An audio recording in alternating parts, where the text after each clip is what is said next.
The psychology of people who don't obsess over sports.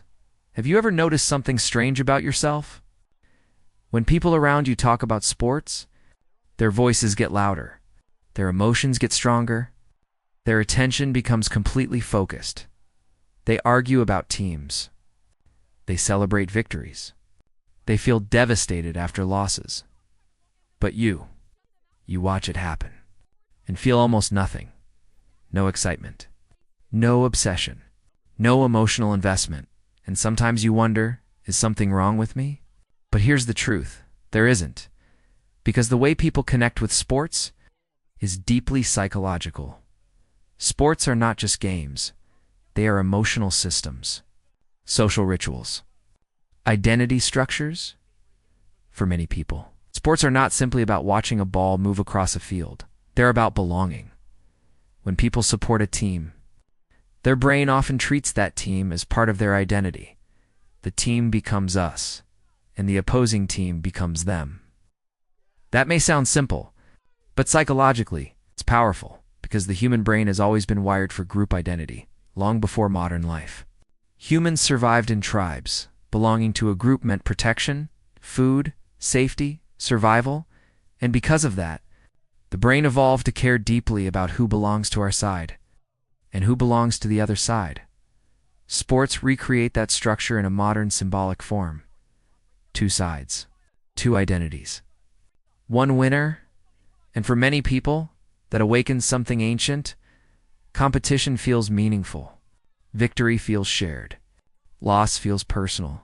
It creates a strong emotional charge because the brain isn't only watching a game, it is participating in a social identity experience. That is why sports fans often say we won, even though they never entered the field, because psychologically, they feel part of the team. The team becomes an extension of the self. Its victory boosts self-esteem. Its defeat can lower mood, and that's not irrational. That's how emotional identity works, but not everyone's brain connects to that structure in the same way. Some people simply do not experience strong identity attachment to teams, group symbols, or competitive outcomes. Instead of feeling tribal excitement, they observe the event more neutrally. Their mind focuses on other things: the strategy, the crowd behavior, the atmosphere, or sometimes nothing at all. And that's completely normal. Because not every mind is drawn to the same kind of meaning. Some people are stimulated by competition. Others are stimulated by ideas. There's another factor here: personality. People who are highly reflective, analytical, introverted, or inwardly focused often get their mental reward from different sources. Their excitement comes from learning something new, solving a problem, understanding a concept, building a skill, thinking deeply about something meaningful.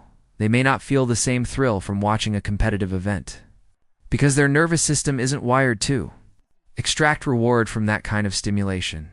That doesn't mean they're cold. It doesn't mean they're boring. And it definitely doesn't mean they're missing something important.